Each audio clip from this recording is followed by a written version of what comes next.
Hi, I'm Oliver, one of the co-founders at SACLAB, and today I brought you Birkin. There's a second Birkin waiting in the room, and I'd like to show you how to authenticate the Birkin. Follow me.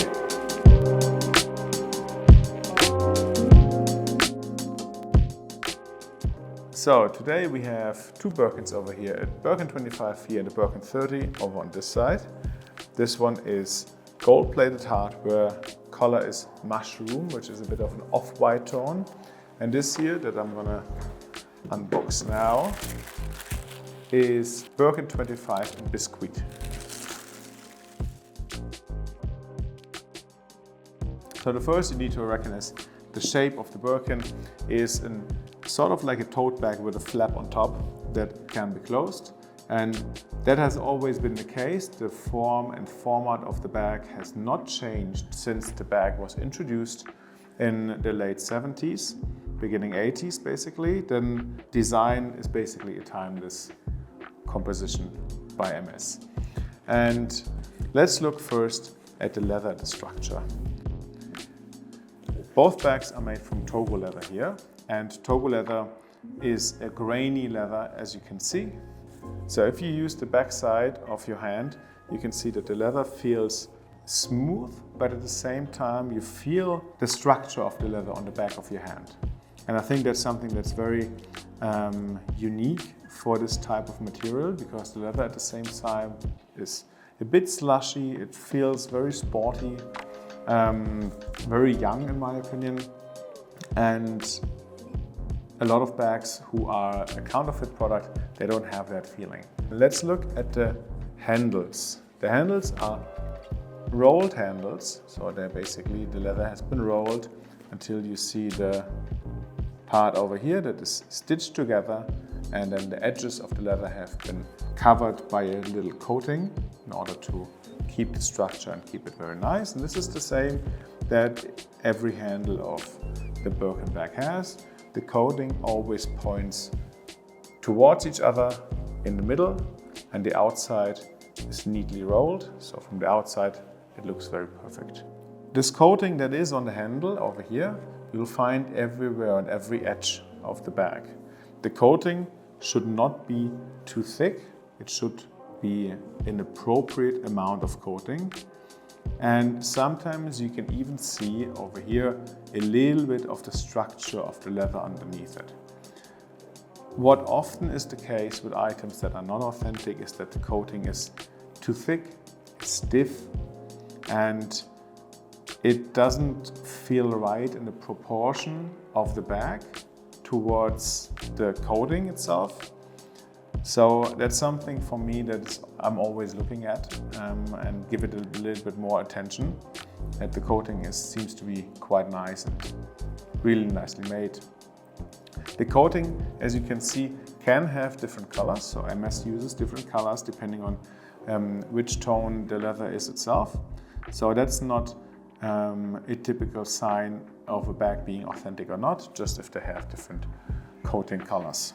If we look at the bottom of the bag, the Birkin bag features 4 studs and has a leather patch around the studs to enforce them a little bit more, to make the bag more stable.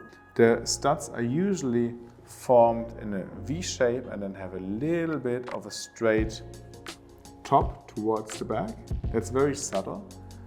I've seen items that are more prominent in the shape, going from a V form to a parallel, and this is not authentic. The bag features palladium or gold-plated hardware, and the hardware has very slightly round edges. So it's not super intense. It makes the hardware look a little bit smoother. And this you can see over here, you can see it also over here, and if we open it, the hardware is connected to the leather by rivets. So you have 4 rivets over here, and you can see the back of the rivets over here. These rivets should show signs of hammering them into the leather on the backside of the closure. This is because the rivets have been basically hammered into the leather, and there is a counterpart that keeps them structured. You see the hardware. The hardware is a turn lock. It should be easy to be able to turn. It shouldn't do any sound if you turn it.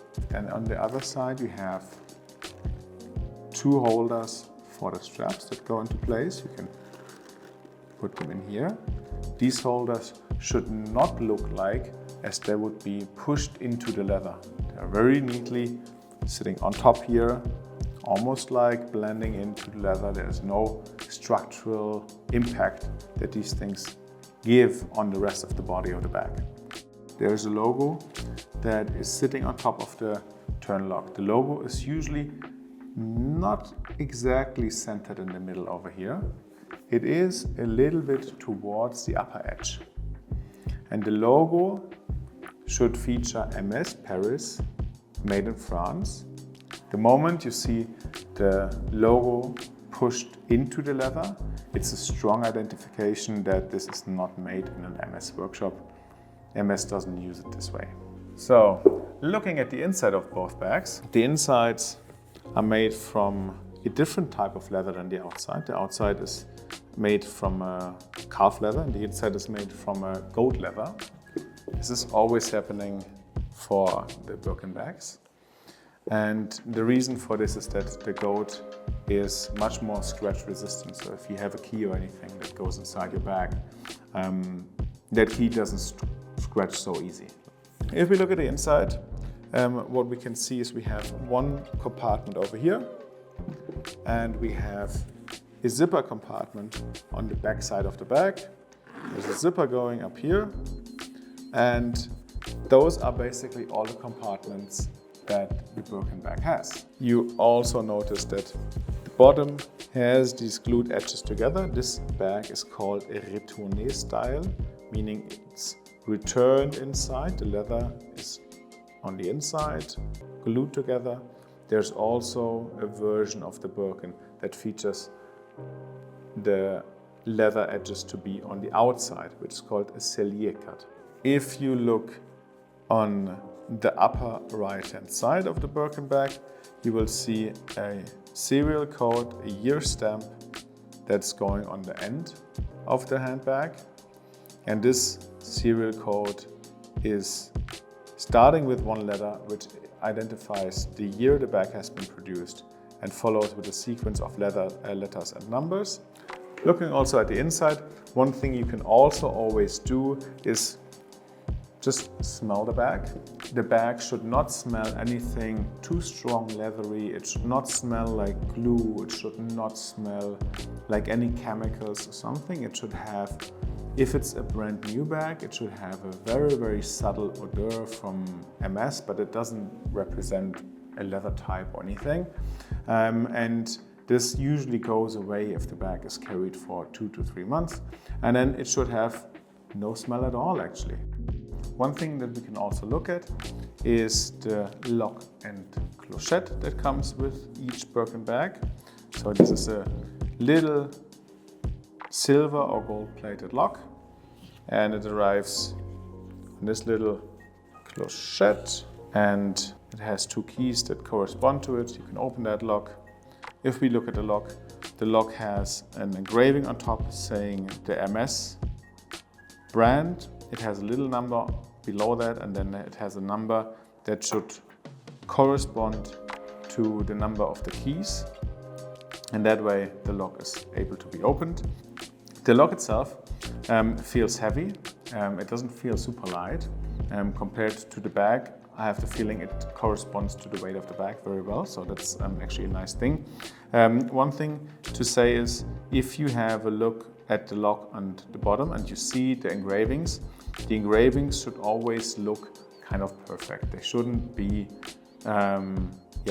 of less quality of an engraving that you would expect. Especially the numbers over here can be very, very thinly engraved and have a high quality to it. So that's something you should also have a look at, and have a look if this feels good and of high quality to you. in general, if you look at Birkin bags, I know that there are super fakes on the market, which are very hard to determine, but the first impression should always be this bag feels good. The bag has a good format, it has a good shape, the bag doesn't smell towards chemicals or glue or anything. And those are things that, give a first impression. And upon this first impression, you should always have a closer look on the hardware, on the leather, on the handles, maybe also on the stitching. The stitching should be handmade, so it should be a little bit uneven. And I think those are all things that give it a little bit away. And if you are confident with your choice, and if you have especially something at home that you can compare it to, I think that's always very helpful. If you're still unsure where to buy these items, please visit SACLAB.com. We certify each bag internally, we check the authenticity, and we put only items onto the sale if we are absolutely convinced about the authenticity. So I'm looking forward to see you at SACLAB. Please leave your comments, feedbacks and questions, and we will get back to you.